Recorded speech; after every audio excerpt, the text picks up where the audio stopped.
ಈ ಹಿಂದೆ ಕೊಲ್ಲೂರು ಮೂಕಾಂಬಿಕೆ ದೇಗುಲದಲ್ಲಿ ಸಾಕಷ್ಟು ಅನಾಚಾರಗಳು ಆಗಿದೆ, ವಂಚನೆ ನಡೆದಿದೆ ಅಂತೆಲ್ಲ ಆರೋಪಗಳು ಕೇಳಿಬಂದಿತ್ತು. ಈಗ ಮತ್ತೊಂದು ವಂಚನೆ ಪ್ರಕರಣ ಬೆಳಕಿಗೆ ಬಂದಿದೆ.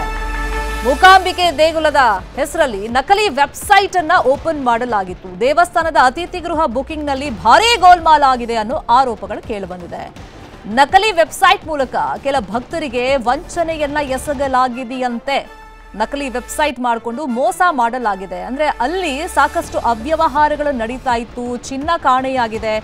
ಇಂಥದ್ದೆಲ್ಲ ಆರೋಪಗಳ ಮಧ್ಯದಲ್ಲಿ ಎಲ್ಲವೂ ಕೂಡ ಆನ್ಲೈನ್ ನಲ್ಲಿ ಮಾಡಿದ್ರು.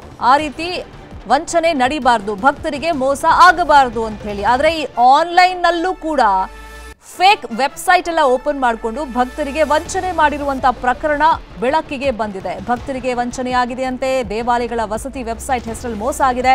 ಸರ್ಕಾರನೇ ಮಾಡಿರುವಂತೆ ಥೇಟ್ ನಕಲಿ ವೆಬ್ಸೈಟ್ ಅನ್ನ ಸೃಷ್ಟಿ ಮಾಡಿದ್ದಾರೆ.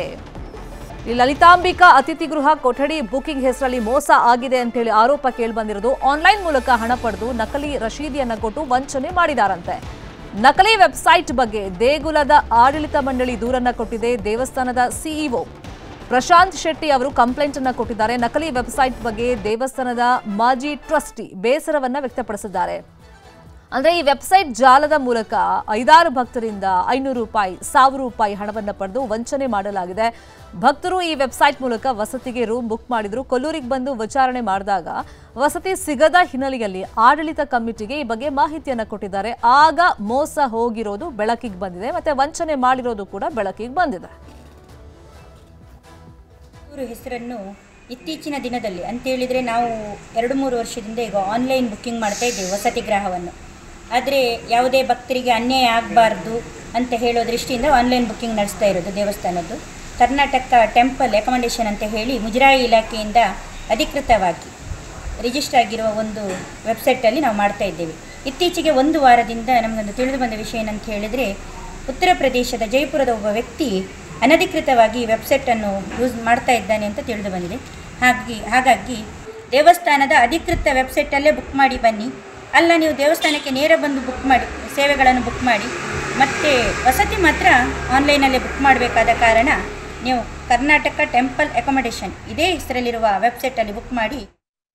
ಹಾಗಾದ್ರೆ ಯಾವ ತರ ವಂಚನೆ ಆಗಿದೆ ಈ ಬಗ್ಗೆ ಇನ್ ಡೀಟೇಲ್ ಆಗಿ ಇನ್ಫಾರ್ಮೇಶನ್ ಕೊಡ್ತಾ ಹೋಗೋದಕ್ಕೆ ನೇರ ಸಂಪರ್ಕದಲ್ಲಿ ಕನೆಕ್ಟ್ ಆಗಿದ್ದಾರೆ ನಮ್ಮ ರಿಪೋರ್ಟರ್ ಗಣೇಶ್. ಈ ಹಿಂದೆನೂ ಕೊಲ್ಲೂರು ಮೂಕಾಂಬಿಕಾ ದೇವಸ್ಥಾನದಲ್ಲಿ ಚಿನ್ನದಿಂದ ಹಿಡಿದು ಅಲ್ಲಿ ಹಣ ಪಡೀತಾರೆ, ಅಕ್ರಮವಾಗಿ ಹಣ ಲೂಟಿ ಮಾಡ್ತಾರೆ ಅಂತೆಲ್ಲ ಒಂದಿಷ್ಟು ಆರೋಪಗಳು ಸಿಬ್ಬಂದಿ ಮತ್ತೆ ಅಲ್ಲಿರುವಂತ ಪೂಜಾರಿಗಳ ಮೇಲೆ ಬಂದಿತ್ತು. ಬಟ್ ಅದನ್ನೆಲ್ಲ ಅವಾಯ್ಡ್ ಮಾಡಬೇಕು ಅಂತಾನೆ ಆನ್ಲೈನ್ ಅನ್ನ ಶುರು ಮಾಡಿದ್ದು. ಬಟ್ ಆನ್ಲೈನ್ ಅಲ್ಲೂ ಹೆಂಗ್ ವಂಚನೆ ಆಗ್ತಿದೆಯಂತೀಗ? ಎಸ್ ಶರ್ಮಿತಾ, ಕೊಲ್ಲೂರು ದೇವಸ್ಥಾನದ ಹಿಂದೆ ದೊಡ್ಡ ಆರೋಪ ಬಂದಿರುವಂತದ್ದು. 2022ರ ಸುಮಾರಿಗೆ ನಕಲಿ ಟ್ರಸ್ಟ್ ಅನ್ನ ಸಿದ್ಧಪಡಿಸಿಕೊಂಡು ಆ ಮೂಲಕ ಭಕ್ತರು ಏನು ಬರ್ತಾರೆ ಅವರನ್ನ ಮಿಸ್ಗೈಡ್ ಮಾಡುವಂತ ಕೆಲಸ ಈ ಹಿಂದೆ ಆಗಿತ್ತು. ಅದನ್ನ ಪೊಲೀಸ್ ತನಿಖೆ ಮೂಲಕ ಹೊರಗೆ ಬಂದಿರುವಂತದ್ದು. ಕೇರಳ ಮೂಲದ ಈ ವ್ಯಕ್ತಿಗಳು ವ್ಯವಸ್ಥಿತ ಜಾಲದ ಮೂಲಕ ಈ ಅಕ್ರಮಗಳನ್ನ ಈ ಹಿಂದೆ ಮಾಡಿದ್ರು. ಅದೇ ರೀತಿಯ ಪ್ರಕರಣ ಈಗ ಮತ್ತೆ ಬೆಳಕಿಗೆ ಬಂದಿರುವಂತದ್ದು. ಮುಜರಾಯಿ ಇಲಾಖೆ ಅಡಿಯಲ್ಲಿ ಬರುವಂತ ಸರ್ಕಾರಿ ಅಕಾಡೆಮಿಷನ್ ಅಂದ್ರೆ ವಸತಿ ವಿಚಾರವಾಗಿ ಒಂದು ವೆಬ್ಸೈಟ್ ಇರ್ತದೆ. ಅದೇ ಮಾದರಿಯ ವೆಬ್ಸೈಟ್ ಅನ್ನ ಈ ವ್ಯಕ್ತಿಗಳು ಅಂದ್ರೆ ನಕಲಿ ವ್ಯಕ್ತಿಗಳು ನಕಲಿ ವೆಬ್ಸೈಟ್ ಗಳನ್ನ ಮಾಡೋ ಮೂಲಕ ವ್ಯವಸ್ಥಿತ ಷಡ್ಯಂತ್ರ ಮಾಡಿರುವಂತದ್ದು.